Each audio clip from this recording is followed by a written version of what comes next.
Imaginad por un momento que volvemos a la prehistoria. Después del shock inicial que sería no aceptar que no volveremos al presente a comer, a desayunar Choco Crispies, vemos un grupo de personas ahí medio en bolas que se parece bastante a nosotros, así que son más o menos iguales, menos en la falta de pasadas de Gillette, como yo hoy, y que son mucho más atléticos. Tienen la amabilidad, eso sí, después de inspeccionarnos un poco, de aceptarnos a su tribu sin violarnos. Así que nos tocará a partir de ahora vivir con ellos, o más bien sobrevivir. Pero claro, empezamos a tener hambre y miremos donde miremos, solo hay dos cosas que nos pueden nutrir. Por una parte están las plantas y por otra están los animales. Entonces, claro, eso de los animales parece muy complicado, ¿no? Así que, bueno, empezamos a comer las primeras hojas que nos encontramos esperando que nos sepan a Nutella, pero lo único parecido a esta Nutella es la diarrea que nos sale por el trasero, porque no tenemos ni idea de qué acabamos de comer, qué tipo de planta nos acabamos de meter en la boca. Hay miles de distintos tipos de plantas a nuestro alrededor, así que ya que nadie de la tribu nos quiere ayudar a catar para no sufrir el mismo destino de Nutella que nosotros, pues nos convence de que ellos lo que acostumbran a hacer es cazar algo y nos convencen para que les ayudemos porque necesitan manos, ¿vale?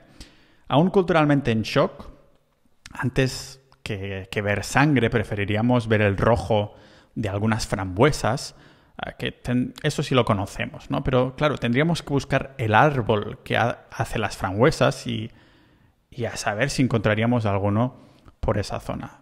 Quizá no es la estación, quizá no hay ninguno en varios de kilómetros de diámetro, pero hemos nacido con una flor en el culo y encontramos uno. Encontramos un árbol de estos de frambuesas. Nos comemos todas esas bayas que encontramos, que no son realmente frambuesas, sino una especie de pariente lejano que se le parece.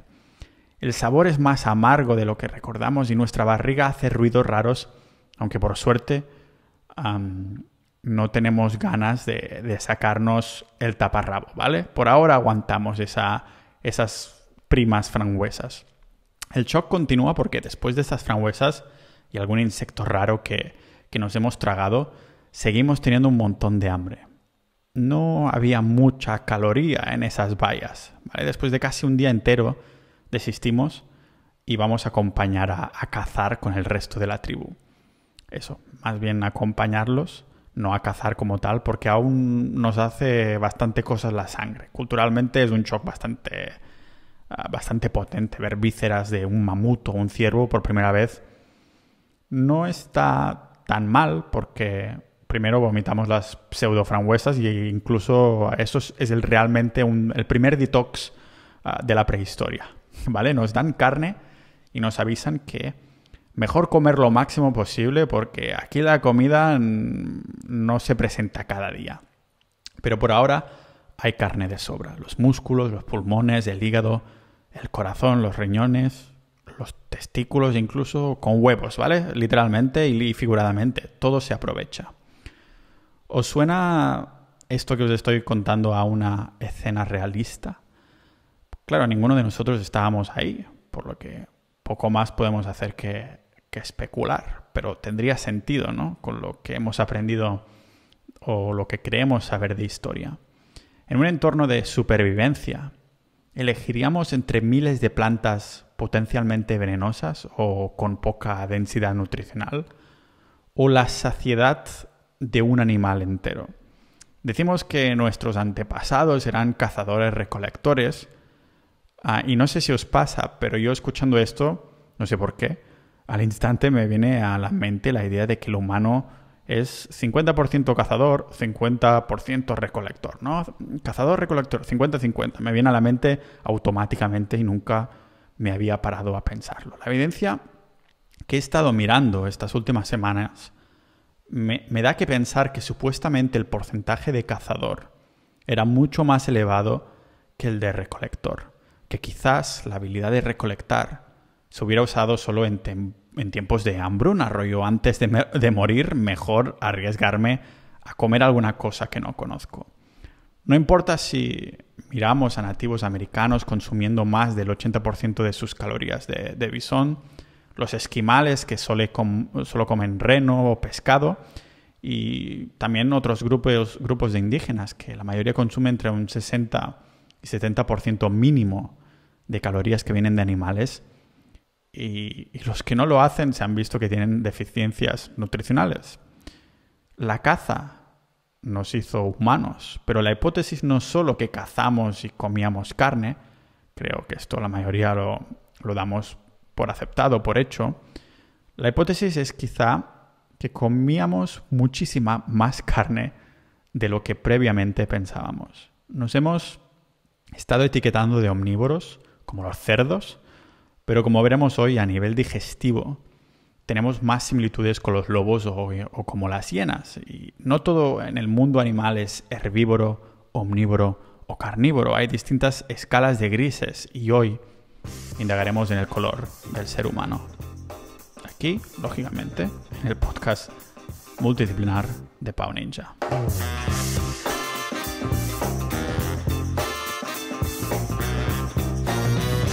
Y hablando de tribus, pues dar las gracias antes de empezar a la Sociedad Ninja, la comunidad del podcast de multipotenciales y personas con múltiples intereses. El hecho de que pueda investigar, indagar y hacer de mamá pájaro y dar ahí la comida masticada de mis propias conclusiones es gracias a vosotros, a los miembros de Sociedad Ninja. Y estos días estábamos debatiendo esto precisamente, ¿no? En el chat de Discord, cómo de desconectados estamos de nuestras raíces biológicas y qué argumentos tendríamos para afirmar el porcentaje de cazador o recolector que somos como seres humanos. Nos convertimos en humanos como tal, humano como tal, hará unos 2 millones de años, pero si vamos 350.000, 300.000 años atrás, esos parientes se parecían ya bastante a nosotros, a nuestra versión de hoy en día. Iguales, pero sin iPhone o sin micrófono, ¿vale? Si nos cruzábamos ahora hipotéticamente, si nos cruzáramos con un Homo sapiens de hace 300, 200, 100.000 años, tal vez simplemente pensaríamos que es un tío que va bastante al gimnasio, pero que se ducha poco. Es difícil de verlo porque estamos en el año 2021 y nos cuesta hacer como siempre digo yo, un zoom out, ¿no? Tirar hacia atrás y ver las cosas en perspectiva. Y el cambio cultural es brutal. Esto es innegable, pero el biológico, poquito. Para llegar hasta ese Homo sapiens, hemos necesitado varios millones de años de evolución constante, empujes de nuestra madre naturaleza, que por los restos fósiles vemos que esta evolución se debe primariamente al foco de la naturaleza a nuestra cabecita, a nuestro desarrollo cerebral. Hará unos 4 millones de años nuestro cerebro era solo de 500 centímetros cúbicos. Y si hacemos un salto hacia adelante y nos plantamos un millón de años atrás, nuestra cabeza se planta al doble de capacidad. Y 500 años atrás hay una expansión cerebral sin precedentes, terminando ahí con 1.500 centímetros cúbicos de cerebro. Aún así, por primera vez en la historia de nuestra evolución, tenemos menos centímetros cúbicos cerebrales que nuestros antepasados. Hemos tirado atrás en la inteligencia. Existe la hipótesis, que ya hablé de ella en el capítulo 181, de que tal vez la agricultura y los carbohidratos podrían ser los culpables, ¿no? de acomodarnos y crear enfermedades que tantos nuestros antepasados como tribus indígenas de hoy no tienen. Hemos estado hablando de diabetes, Alzheimer, de demencia o problemas del corazón. Parece como una consecuencia de ir en contracorriente de nuestra naturaleza. Si a un herbívoro le damos 60% de carne en su dieta, lógicamente se pondrá enfermo. Depende del tipo de animal o cómo de puramente carnívoro sea o herbívoro sea, incluso con menos se puede poner enfermo, ¿no? Estamos experimentando estas enfermedades que no aparecen hasta el cabo de mucho tiempo como consecuencia de yendo ahí envenenándonos poco a poco. Esta vendría a ser un poco la pregunta, pero para respondernos es indispensable ver más de cerca nuestra evolución cerebral haciéndonos la pregunta al revés. que nos llevó a multiplicar por 3 nuestro sistema cognitivo en un periodo tan corto de tiempo, tan corto en cuanto a evolución, ¿vale? Porque es algo que ningún otro animal ha vivido en su evolución. Hay mucha teoría sobre qué podría haber pasado, y para que veáis que soy imparcial, traté a fondo la teoría del mono dopado en el episodio 154, una hipótesis donde las drogas psicodélicas juegan un papel principal, pero esto nunca se podría confirmar, creo yo, y si más no, me parece más bien una hipótesis divertida, pero que te da mucho que pensar y nunca se puede desechar del todo. Así que vamos a intentar no desechar tampoco lo de hoy, que a mí me parece mucho más plausible. Porque aunque suena mucho a fantasía, lo que trataremos hoy, esta hipótesis, será mucho más plausible para la mayoría. Al menos yo ya puedo decir que estoy bastante convencido. Si partimos de la base que nuestro primo lejano, el Homo erectus, descubrió el fuego hará cosa de 1,5 millones, 1.600.000 años, podemos discutir que no fue el descubrimiento del fuego lo que ayudó a catapultar nuestra capacidad cerebral. Y con esto en contexto, os puede ir bien utilizar las notas del episodio, porque voy a poner un gráfico de la expansión cerebral humana, que se ve claramente que el fuego está ya como en medio de esa expansión cerebral, no lo que lo ha catapultado. Desde hace más de 4 millones de años hasta 2 millones y medio, sí, de años atrás, hay un crecimiento continuo, ¿vale? Sin prisa, pero sin pausa, tranquilamente.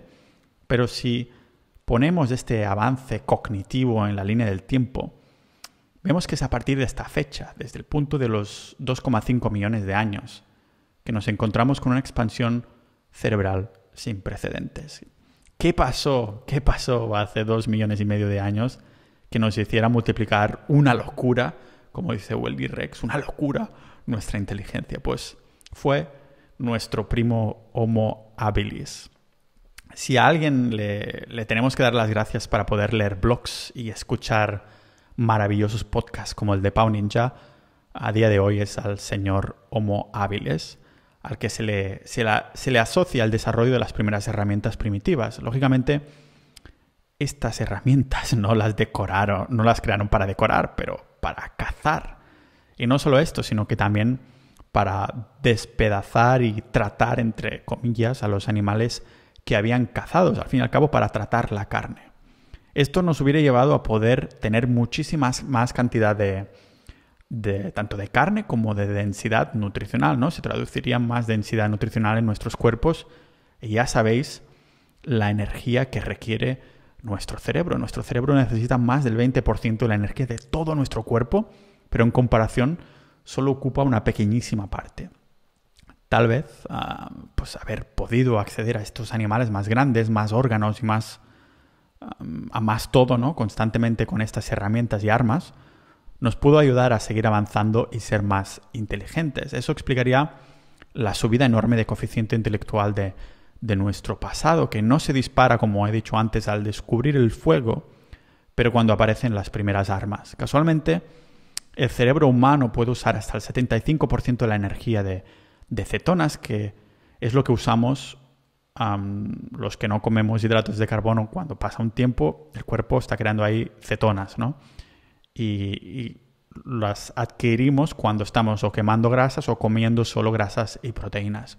Los estudios han demostrado que las cetonas son superiores a nivel cognitivo y de neuroprotección en comparación con la glucosa en nuestro cerebro actual, el cerebro de hoy en día. Y esto la ciencia lo ha requete confirmado, ¿vale? Muchos, además, lo estamos viviendo o lo hemos vivido cuando pasamos a una dieta de estas cetogénicas, que es básicamente alta en grasas y con pocos carbohidratos, casi nulos. Al cabo de unas semanas de adaptación, notamos ahí una claridad mental y muchísimo más foco. Yo, sinceramente, pondría la mano al fuego, un fuego que en ese entonces en el Homo habilis aún no existía, de que estas herramientas nos hicieron mucho más inteligentes que el iPad. Así hubiéramos tenido acceso a más cantidad de carne y a poder hacer mejores emboscadas en grupo y acceder a aún más carne, ¿no? Tener más abundancia de nutrientes. Claro, llegados a este punto, nadie duda que el ser humano prehistórico comía carne. Es indiscutible que comíamos cierta cantidad de carne por estas armas que los arqueólogos han encontrado. La pregunta es, ¿cuánta carne? Y aquí la hipótesis. Si supuestamente podríamos ser carnívoros, ¿por qué no hemos desarrollado garras u otras armas biológicas? Veréis, la naturaleza se toma su tiempo. Sería un gasto enorme de energía evolutiva desarrollar garras o dientes de sable o aliento de fuego como los dragones si ya tenemos acceso a esa densidad nutricional gracias a las herramientas que nuestro cerebro nos hubiera permitido construir, ¿no? Sería como un círculo vicioso positivo. Más cerebro, más densidad nutricional, pues toma más cerebro, pues toma más densidad nutricional. Y claro, ahora en perspectiva también me da un poquito de pena porque yo quiero aliento de dragón, ¿no? Aunque no debo estar muy alejado del el aliento cetogénico que tengo por las mañanas al aliento de dragón, pero eso es un tema aparte. Fijaros que en un chimpancé usando palos, ¿no? Para coger hormigas. Esto lo hemos visto todos en los documentales. La naturaleza no ha desarrollado un morro para estos chimpancés como los osos hormigueros, ¿no? Porque serían cientos de miles de años para desarrollar una herramienta biológica que no necesita este chimpancé porque ya sabe usar una herramienta que cumple la misma función, no como el oso hormiguero que no puede acceder a las hormigas, así que lo tiene que desarrollar biológicamente. Los historiadores nos han dejado bien claro que estas herramientas servían como armas para protegernos, despedazar animales y también cazarlos. Por algo había esqueletos de animales donde había humanos y las pinturas de las cuevas tampoco mentían cuando dibujaban a la tribu persiguiendo ahí a ciervos o mamuts, ¿no? Y lo interesante es que no he encontrado ninguna pintura de las cavernas que hubiera plantas. He encontrado una con unos árboles tipo palmeras, pero nada que nos hiciera pensar que las plantas eran el centro de la vida, como lo podría representar los animales que se habían pintado en las cuevas. No podemos alegar que las armas eran solo para defendernos, porque en esas pinturas se nos ve a nosotros como el que va detrás del animal. Vamos nosotros detrás del animal, no al revés, no es que estemos corriendo de los animales. Y además que los animales representados son herbívoros, ¿vale? Y para poner la cereza en el pastel, está también la ciencia reciente que nos lo verifica. En 2019 hubo un estudio, analizó y comparó los niveles de colágeno y aminoácidos de los huesos neandertales con otros animales y nos confirmaban que los neandertales, atención, no solo fueron carnívoros, sino que comían incluso más carne que el lobo o la hiena. Esto sugeriría que estábamos comiendo animales más grandes, lo que no sorprendería teniendo en cuenta que actuábamos en grupo, ¿no? Era una parte vital, o más cantidad de animales. Tampoco sorprende por las mismas razones, ¿no? Y estoy usando el plural porque acordémonos que el Homo sapiens, los Homo sapiens convivieron con los neandertales, incluso en España, y la mayoría de nosotros compartía y sigue compartiendo el ADN neandertal. ¿Para qué usar el ejemplo del chimpancé como pariente más próximo si podemos compararnos con el neandertal? De hecho, a día de hoy, aún no hemos encontrado el link, el enlace que nos falta para relacionar el resto de primates con el humano, ¿no? Entonces, ¿por qué comparar el chimpancé cuando tenemos estas pruebas que han verificado, no es una hipótesis, están verificadas, que el neandertal era más carnívoro que el lobo o la hiena? Biológicamente, nos hemos desarrollado para cooperar en grupo. Por esto las relaciones sociales tienen un impacto tan grande en nuestra salud. En la naturaleza vemos casos de animales carnívoros que dependen de su esfuerzo en grupo para conseguir comida, y podría ser perfectamente que el Homo sapiens de entonces hiciera exactamente lo mismo. En vez de hacer un sprint en solitario para cazar un ciervo, lo más probable es que hiciéramos emboscadas o hasta que fuéramos carroñeros primero y carnívoros grupales después, gracias a nuestra capacidad de comunicación y cooperación que fue desarrollándose a la par que con nuestro cerebro. No he podido evitar pensar en todos esos vídeos que hay en internet. Tampoco es que haya muchísimos y tampoco es que la gente los mire viralmente como si fuera el vídeo de Despacito o alguna cosa de estas, pero hay vídeos en internet, y os dejaré también las notas del episodio, de tribus africanas en los que se ve solamente un par de hombres ahí picando con palos en el suelo para asustar a un par de guepardos y llevarse el antílope que los guepardos acababan de cazar. Solo un par de hombres. Los guepardos te matan en un momento, ¿no? Pero ellos están ahí haciéndose los fuertes, ¿no?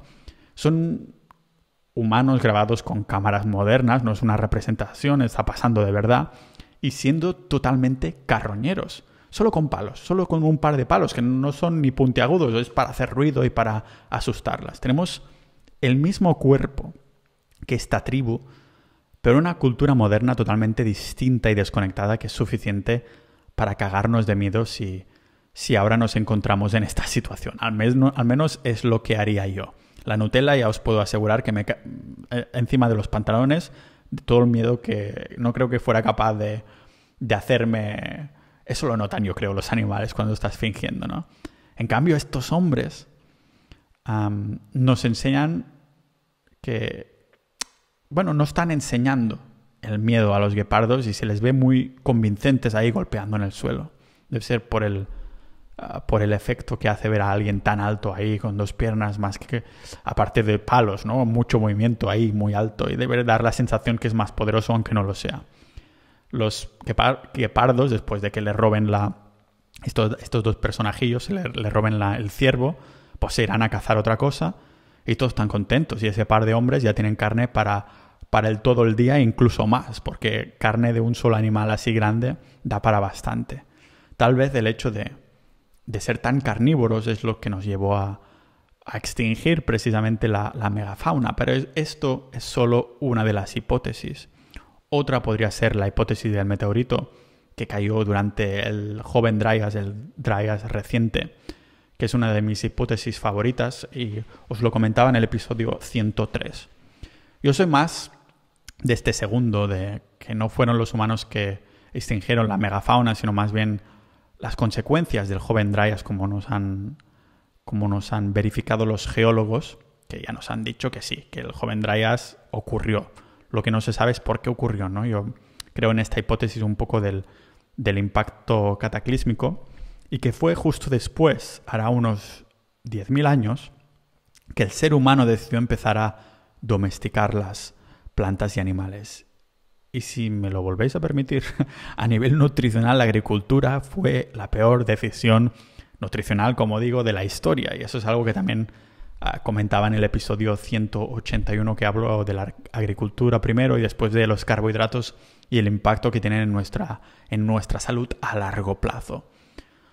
Lo vemos porque en los restos de esa época, de la época de cuando se empezó a cultivar animales y plantas, cultivar plantas y domesticar animales, domesticarlos ambos, por primera vez en la historia se ven casos de fracturas en los huesos, osteoporosis, calidad de huesos inferior. La ciencia nos lo confirmaba también, ¿no? Desde la invención de la agricultura hemos sido más frágiles. Y el otro día colgaba en Twitter y también os lo pongo en las notas del episodio, ¿no? Una especie de infografía en la comparación de un hombre pre-agricultura y un hombre post-agricultura. ¿A qué se deba, no? Esta bajada en calidad de vida humana y enfermedades que hasta entonces eran inexistentes.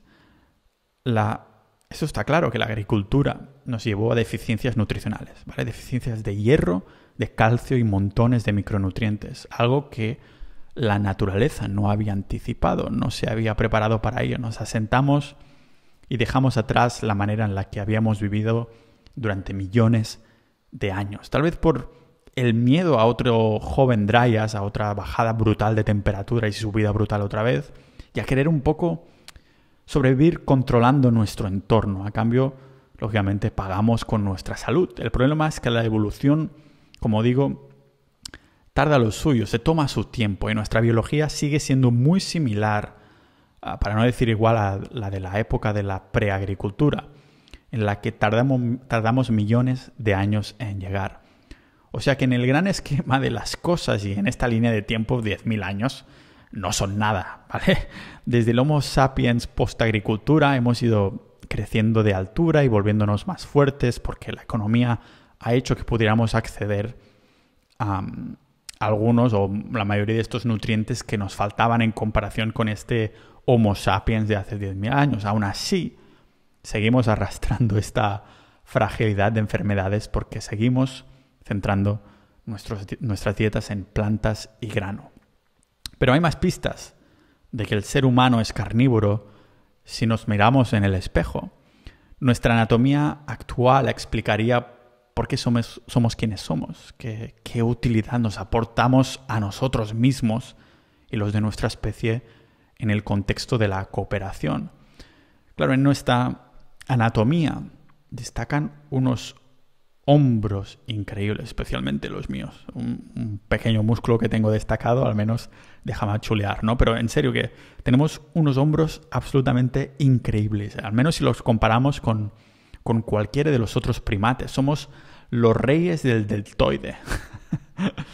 Claro, tenemos unos manguitos rotadores que nos hacen lanzar cosas que es la envidia del reino animal. Podemos lanzar más rápido, con más potencia y con más probabilidades de hacer diana tirando piedras. ¿Y para qué son estas piedras? No soy antropólogo, pero si de algo estoy seguro es que no haría falta tener unos hombros tan desarrollados solo para machacar plantas, ¿vale? La naturaleza nos hubiera gastado miles de millones de años en desarrollar unos hombros totalmente separados de los primates en potencia para machacar 4 plantas o para arrancar alguna fruta, ¿de acuerdo? Y eso, claro, mirando toda esta información me recordó a un libro que es uno de mis favoritos.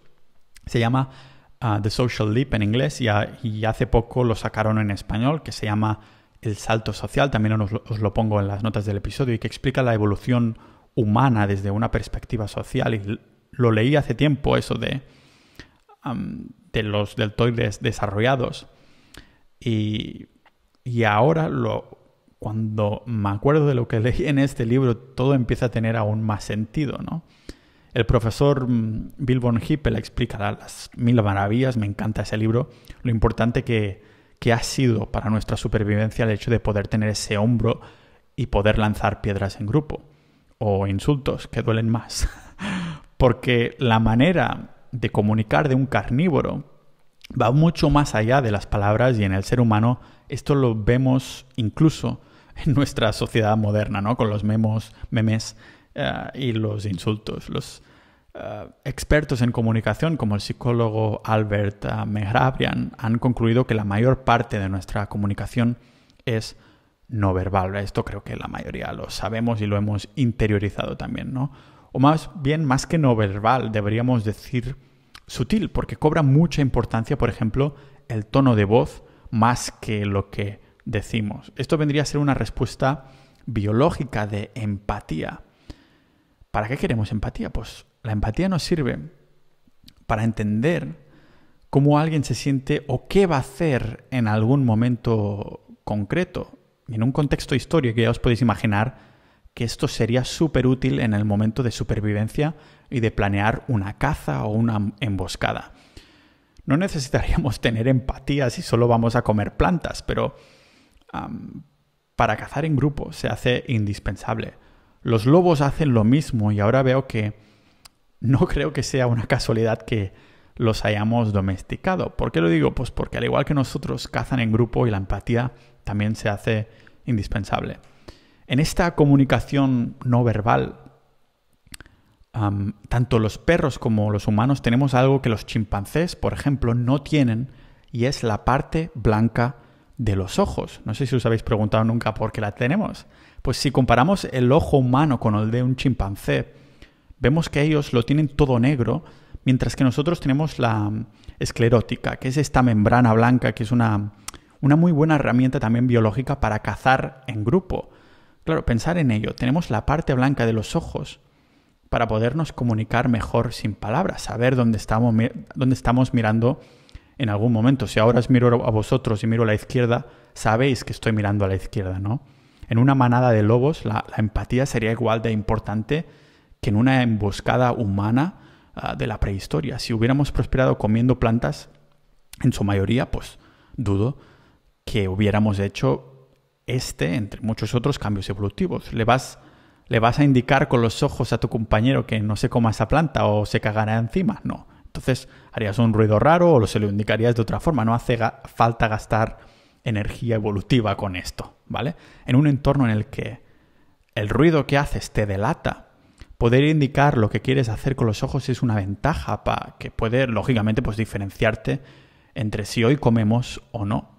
Es por eso que lo más probable es que el Homo sapiens también estuviera mucho más en forma, sin tener que preocuparse de hacer eso del pomodoro para levantarse cada hora, porque era un hombre, ese Homo sapiens, que se movía constantemente. Esta capacidad aeróbica que muchos parece que hemos perdido, me incluyo, con la comodidad de la civilización. Yo creo que, podría haber sido un recurso totalmente indispensable creado para cazar. Porque ¿cuál hubiera sido nuestra ventaja? Vais a flipar, pero es el sudor. ¿Os habéis preguntado nunca por qué sudamos con lo asqueroso que es? No es solo para sacar toxinas que podríamos sacar meando perfectamente. Y esto en el libro de Nacidos para Correr se explica que es una herramienta evolutiva histórica que es olvidada un poco, ¿no? Y es indispensable para ser cazadores exitosos. ¿Por qué? Pues porque la función del sudor no es solo oler mal y ya está. Es un mecanismo de nuestro cuerpo para regular nuestra temperatura corporal, es decir, para enfriar nuestro cuerpo, y esto tendría también esta intención evolutiva. Podríamos haber sido capaces de trotar o caminar distancias larguísimas persiguiendo o emboscando, rodeando a ciertas presas potenciales, ¿no? En esta situación el sudor es indispensable para mantener una temperatura corporal que nos mantuviera constantes. Esta es la palabrita, ¿vale? Constantes. Hemos visto personas ahí capaces de correr durante días, maratones, ultramaratones, Ironmans, unos monstruos de la capacidad cardiovascular.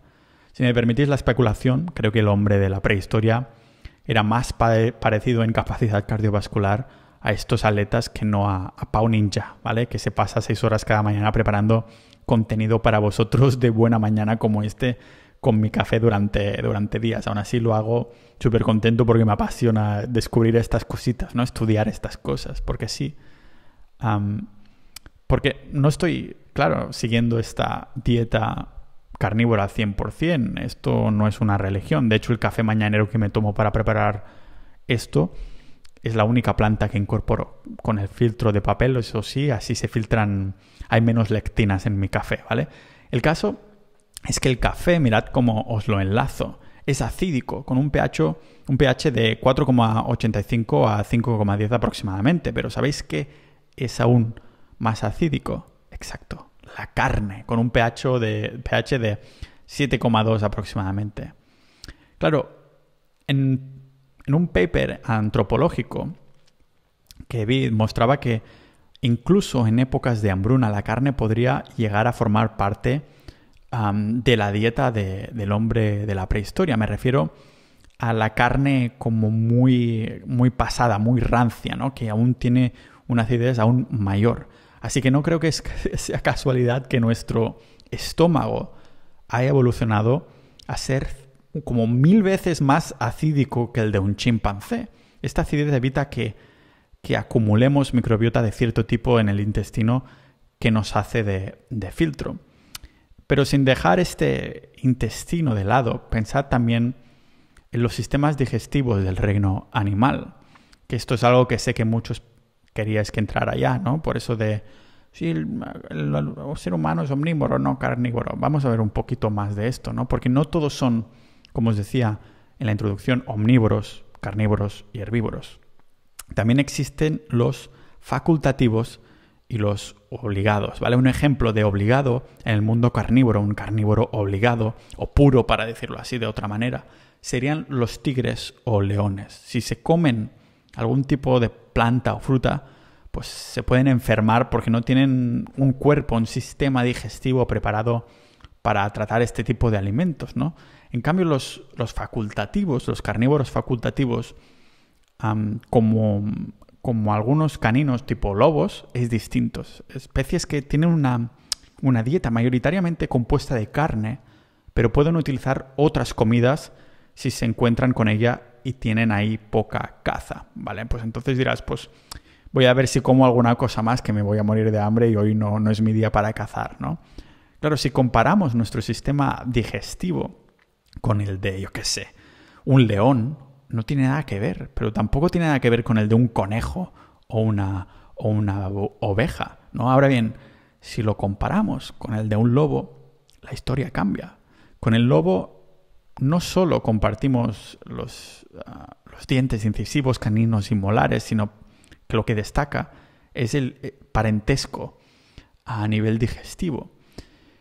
Y si por lo que hemos visto hasta ahora podría ser que fuéramos carnívoros facultativos, porque no sé, pensad también aún más en el intestino. Le pedimos a la naturaleza que nos hiciera de mecánico para cambiar ciertas cositas en el intestino, porque ahora tenemos un intestino largo más corto y un intestino delgado más grande. Con esto tenemos un cambio en el ángulo de las costillas que nos permite tener el six-pack, ¿no? Aunque muchos no nos lo veamos, que no sé si lo sabíais, pero no solo sirve para hacerse fotos para Instagram. En este cambio no es solo para acomodar ahí los abdominales y desarrollar ciertas actividades de pie que podemos hacer, sino que es un cambio biológico para poder ser más eficientes con nuestra energía. Vuelvo a remarcar lo importante que es para la naturaleza, ¿no? El uso de esta energía no desgasta energía en evolución, en cosas evolutivas que no va a necesitar, ¿vale? El intestino largo es un órgano muy, muy, muy demandante energéticamente y tenerlo pues, más corto supuestamente nos hubiera permitido usar esta energía para el cerebro en este intercambio evolutivo, llamémoslo así, ¿vale?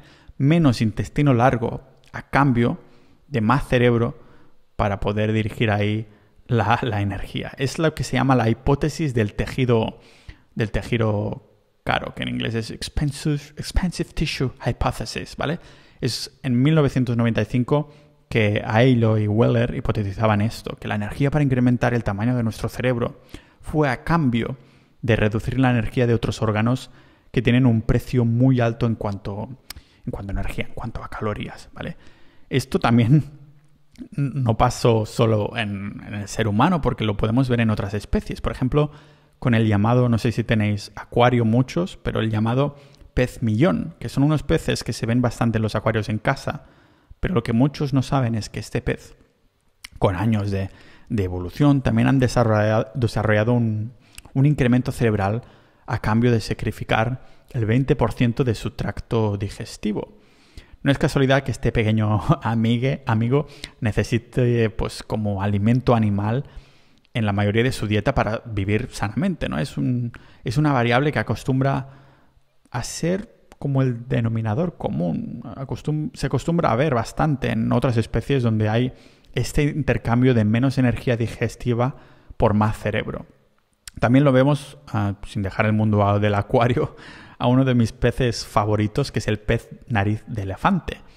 Que bueno, no hace falta tener mucha imaginación para saber qué aspecto tiene por fuera. Es como con una nariz larga y caída, ¿no? Y qué casualidad que el pez elefante, aún más evolucionado a nivel cerebral, es aún más carnívoro que el pez millón. He encontrado más puntos a nivel evolutivo que apuntarían a que el ser humano es más carnívoro facultativo que otra cosa más que omnívoro o herbívoro. Pero me gustaría también tocar algunas observaciones de sentido común que creo que refuerzan aún más esta hipótesis, ¿no? Un argumento en contra de que el ser humano es carnívoro es que compartimos el 99% de nuestro ADN con los chimpancés, y los chimpancés son herbívoros, ¿no? Bueno, tiene más sentido, como digo, que comparamos en vez de los chimpancés con los neandertales, porque no solo son nuestros parientes más próximos, sino que además compartimos con ellos más genes de los que creíamos. incluso los genes del colesterol. Esto significaría que tendríamos otra razón más para volver a investigar las grasas saturadas como buenas y colesterol malo como necesario.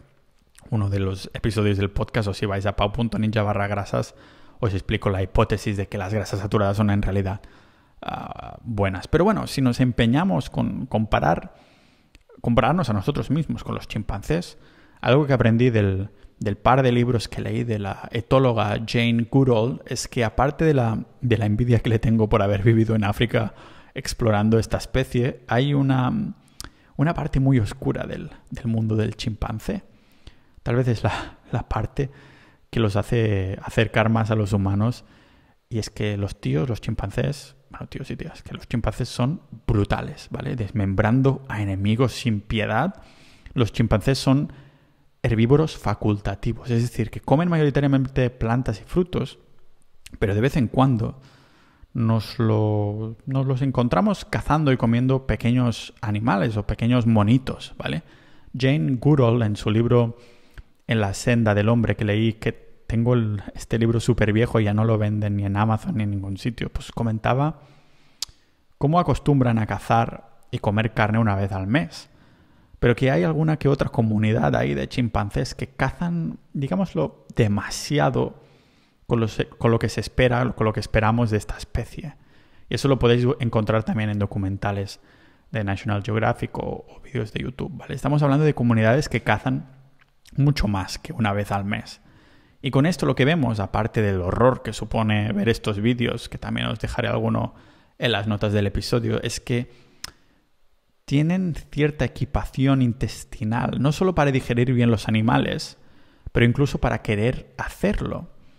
A ver si el planeta de los simios se va a hacer una realidad. Bueno, pero sin salir mucho de esta rama, nunca mejor dicho, si vamos a otro primo nuestro, el gorila.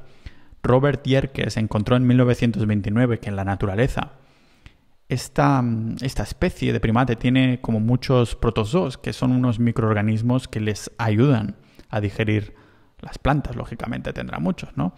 Pero en cambio, en captividad, Robert Yerkes se dio cuenta de que los gorilas van perdiendo estas enzimas ahí en captividad, ¿vale? Haciendo que este grandullón, no Robert Yerkes, pero el gorila, se vaya volviendo más y más eficiente con la proteína animal en vez de vegetal. Total, que el gorila en captividad termina como necesitando carne, leche y otra proteína animal para seguir sano, ¿vale? Y pensad que, aunque pensemos en el gorila como un herbívoro, también consumen su ración de proteínas y grasa animal en forma de insectos y estas otras pequeñas criaturas que también cazan, ¿vale? Pero bueno, lo que quiero ilustrar con esto es que estos primates no son herbívoros estrictos, son herbívoros facultativos, como igualmente nosotros hipotéticamente podríamos ser carnívoros facultativos, ¿vale?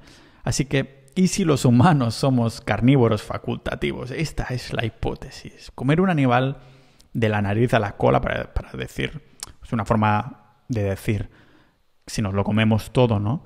Comer un animal de la nariz a la cola no solo nos da los nutrientes que necesitamos, todos, absolutamente todos, sino que además no interfiere con la biodisponibilidad de nuestro cuerpo. El doctor Barry Groves hizo un genial trabajo de investigación en 2002, ¿sí? Donde comentaba cómo los humanos tenemos el sabor de la dulzura por alguna razón, que en la naturaleza nada es casualidad, lo que nos hace pensar que la fruta y la miel podrían haber formado una pequeña parte de nuestra dieta, porque aunque no tienen ni proteínas ni minerales, sí reaccionamos al sabor dulce. Ahora bien, ¿qué parte de nuestra dieta ocupaban? ¿No mucha o poca fruta? Pues bueno, se ha visto en la historia que las tribus humanas que han basado sus dietas en fruta y miel han terminado desapareciendo por culpa de las caries y enfermedades del azúcar. Ya sabéis que un animal que pierde sus dientes no sobrevive mucho tiempo en la naturaleza. Este mismo doctor, Barry Groves, concluía que la totalidad de la evidencia demuestra que el sistema digestivo del ser humano es extremadamente ineficiente cuando le toca manejar la comida de origen vegetal en cantidades elevadas, que es lo que estamos haciendo la mayoría. Pero bueno, sin bacterias ni enzimas que sean capaces de romper las paredes de la célula para liberar pequeñas cantidades de nutrientes ahí dentro, ¿vale? Solo podemos comer muchas de estas comidas solo después de que se hayan cocinado. Y seguramente la naturaleza ha tenido la intención de que todas las comidas que existen, todos los frutos, todos los animales, todo en sí se coma crudo. Es imposible que las plantas hayan formado una parte importante de nuestras dietas durante nuestra evolución. Entonces, ¿no? Según su investigación, cuando hemos prosperado más y sido bien alimentados, ha sido por la abundancia de las proteínas, de las grasas y del calcio de los huesos de los animales, ¿vale? Suplementándonos con fruta salvaje de temporada, pero que solo en épocas o de hambruna o de abundancia hubiéramos incorporado de forma muy limitada. Y claro, toda esta conclusión teniendo en cuenta que el 99,9% de nuestra genética humana evolucionó antes de descubrir el fuego y cocinar la comida. Lo más probable es que esta siga siendo su dieta ideal. Y sí, existe la carnivore diet que raw, o sea, comer carne cruda, pero yo nunca lo haría con carne comercial o carne que no ha salido directamente de mi propia producción, de un animal que yo mismo he cazado o matado, cosas así, porque habría ahí un montón de contaminación. Pero claro, la naturaleza no pensó en los supermercados o los que pasara por muchas manos antes de llegar a nosotros, ¿no? Claro, pensad, por ejemplo, en casa, volviendo al tema de la fruta, en casa de mis padres tenemos un níspero, que es el árbol que da nísperos, y este año ha sacado todos esos nísperos en una semana. Si te olvidas de recoger los frutos, ya puedes decir adiós hasta el año que viene. Y esto sin contar que en la naturaleza, en la prehistoria, no habría 100 árboles del mismo tipo uno al lado de otro en abundancia, ni mucho menos, ¿vale? Aunque bueno, no es el único árbol frutero que he visto en mi vida, os lo prometo, pero es para ilustrar que las plantas y las frutas que podemos comer son muy limitadas, no solo de especie, sino también de temporada. Lo más probable es que el ser humano prehistórico fuera en busca de buen clima, pero incluso donde hay buen clima hay invierno, y no todos los inviernos están llenos de nieve, pero la vegetación sí que es muy variable, ¿vale? Ahora tenemos esta perspectiva de monocultivo, pero encontrar un árbol de lo que sea, como digo, no significa que haya 100 más alrededor como ahora. O sea que el ratio de calorías obtenidas de animales por razones de accesibilidad tendría que haber sido mucho más elevada que no de frutas. Lo que quiero decir es que no hubiéramos tenido acceso a plantas y tal vez hubiéramos preferido comer algo nutricionalmente más denso y que sacie más como la carne. Esto sin contar todas las plantas venenosas o que se nos ponen mal en el estómago que no conocemos porque hay cientos de miles alrededor nuestro, ¿no? Claro, ahora tenemos la percepción esta de que tenemos un montón de plantas, un montón de plantas que sabemos que no solo hemos editado genéticamente, sino que además sabemos cuáles son buenas y cuáles no, Pero me hace preguntar cuál fue el primer tío que probó cada tipo de planta, porque tal vez era el tío de la tribu que todo el mundo odiaba y le forzaran a hacerlo, ¿vale? Pero bueno, la pista más grande para mí ha sido la epifanía que he tenido siguiendo la dieta carnívora, incluyendo todas las partes del animal que he estado comiendo, ¿vale? El hígado, las costillas, los ligamentos, las patas, los huesos. Claro, sin incluir ni plantas, ni fruta, ni frutos secos. Con la dieta carnívora me di cuenta que no tenía carencias nutricionales. Todos los minerales y nutrientes para mi cuerpo humano están ahí al completo, ¿vale? Sabemos que los nutrientes de las plantas no se absorben demasiado bien en los humanos. Por ejemplo, el hierro hemo en animales está muy disponible y absorbible. Y en las plantas, ni mucho menos, ¿vale? No se encuentra hierro hemo en las plantas. Y lo mismo pasa con los otros minerales como el magnesio y el potasio, que están secuestrados, entre comillas, dentro de las moléculas de las plantas, como el ácido fítico que previene que los absorbamos, ¿vale? Encima, también puede hacer que absorbamos mal otros nutrientes, como son los iones de carga positiva, como podrían ser el zinc, el cobre, el magnesio, el calcio, ¿vale? Y considerando lo importante que es el hierro o este resto de minerales para el ser humano, yo creo que es otra pista de la naturaleza que nos podría indicar que lo que necesitamos, lo necesitamos de los animales por un buen motivo. ¿Dónde hay otra pista? Pues en las propias plantas otra vez. La mayoría de plantas son estacionales y durante sus millones de años de evolución han desarrollado sistemas de defensa, ¿vale? ¿Qué pasa? Que mientras nosotros tenemos extremidades y libertad de movimiento, sobre todo cuando no hay corona, entonces las plantas han evolucionado por la vía biológica.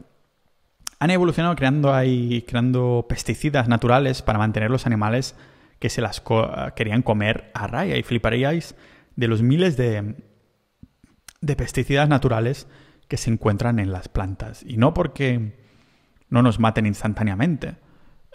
No significa que esto sea bueno. Como decía el doctor Sean Baker, es como si cada día te voy poniendo una gotita de veneno en la bebida. Estas toxinas como los taninos o los oxalatos pueden ser muy tóxicas a largo plazo para los humanos cuando nos las vamos consumiendo continuamente. Y estamos hablando de las plantas, los vegetales más comunes, ¿vale?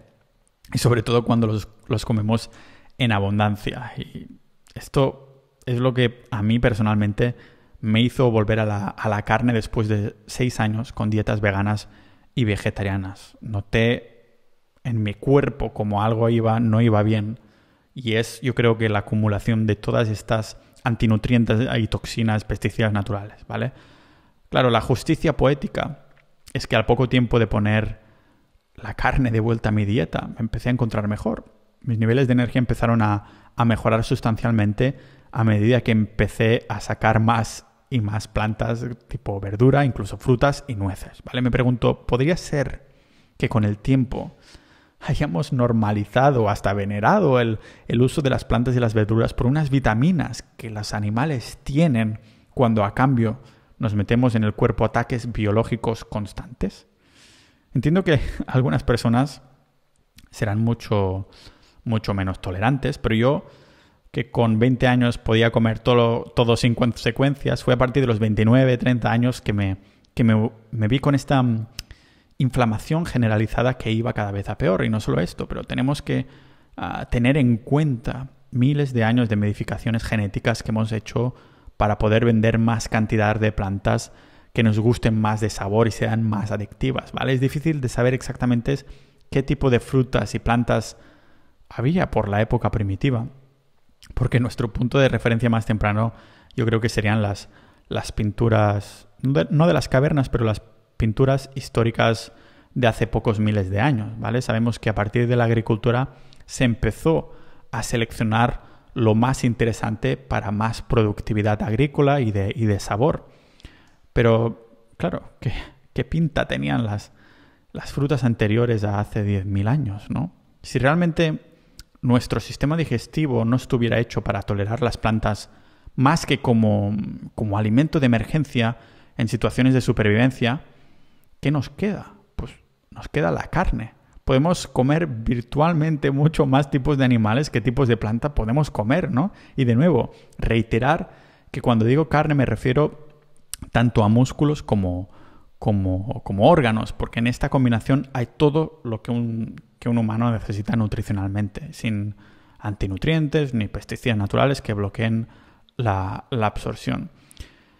Sabéis que además me mido, esto también como anécdota, ¿no? Que me mido mi sueño con el Oura Ring, que es este anillo que me mido la calidad del sueño, y la mejora de las pulsaciones en reposo cuando duermo fue realmente pues dramáticamente buena en cuanto a mejora desde que lo que comía era un 90% de carne y casi nada de planta, de hecho solo el café. No sé si me vuelvo a preguntar esto, ¿no? De si nos hemos desconectado de lo que teníamos que comer inicialmente. Esta es la hipótesis. Y sé que para muchos comer carne se nos puede hacer como pesada para digerir. Y claro, es un proceso lento y tedioso si lo comparamos con la verdura, pero ¿y si nos hemos acostumbrado a comer más veces de lo que necesitábamos, ¿no? Nos cuesta digerir y tarda lo suyo, pero bajo el contexto de que queremos comer cada 2 horas. Esto es lo que hemos adoptado en la cultura del carbohidrato, de los cereales. Cuando me pasé la dieta carnívora, lo primero que noté es una saciedad enorme. Meterme a un plato de 1 kilo de carne será pesado, sí, pero sé que no volveré a tener hambre hasta el cabo de muchas más horas. No 2 horas, sino al cabo de 5 como mínimo, ¿vale? Y algunas veces como un poquito más y digo, hostia, no quiero ni cenar. Como una vez al día y ya está. Normalmente son 2 o 3. Normalmente 2, sí.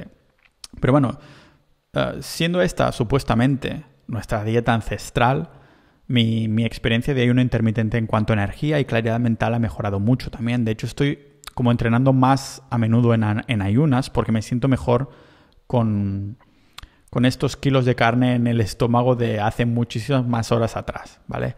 Y tiene todo el sentido del mundo, ¿vale? De que que entrene en ayunas me sienta muy bien y después coma carne y me sienta también muy bien, porque si seguimos usando el sentido común, primero cazábamos y después comíamos, ¿vale? Hasta he llegado a hacer estos ayunos, como os decía, de 24 horas sin pasar nada de hambre, al contrario.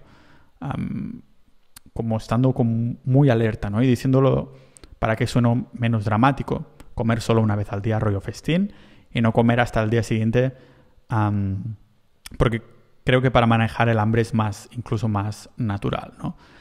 La conclusión, bueno, es que aunque se le acostumbra a confundir con omnívoro, yo creo que el ser humano es un carnívoro facultativo, pudiendo ahí consumir la mayoría de alimentos, pero estando altamente adaptado para comer alimento animal, ¿vale? La predilección. Biológicamente somos los mismos que hace 300.000 años atrás, los mismos dientes, el mismo sistema digestivo, pero nos hemos distanciado totalmente de este pasado, ¿no? Que biológicamente, como digo, sigue siendo nuestro presente. Oigo mucho esto de una dieta para cada uno y del balance, pero sinceramente pienso que lo vamos repitiendo como los loros porque no sabemos qué deberíamos de estar comiendo, ¿vale? Todos tenemos sangre roja, ¿vale? Todos somos de la misma especie, todas las especies comen el mismo tipo de comida, al menos las bases, ¿no? Tienes el sistema digestivo que tienes. Es cuando empezamos a poner demasiado ahí de lo que no deberíamos, que salen enfermedades que nuestros ancestros no tenían. Comían lo que debían porque era lo único que se tenían que preocupar, ¿no? De comer. Ahora ya no tenemos que sobrevivir, ¿no? Y ahora tenemos estas expectativas de sabor, expectativas de variedad, expectativas de textura, expectativas de olores. Tenemos acceso a comida del tipo que queramos las 24 horas del día, acceso a distintos procesos de elaboración y combinación de sabores, y lo entiendo. Pero ¿qué queréis que os diga? Experimentando con la dieta carnívora, se siente jodidamente bien volver a tener un buen estado de ánimo constante, sin picos ni bajadas de energía, una energía constante. Si algún día os retáis a vosotros mismos a comer solo productos animales durante 3 meses, 90 días, podréis discutir que el ser humano no es un carnívoro facultativo.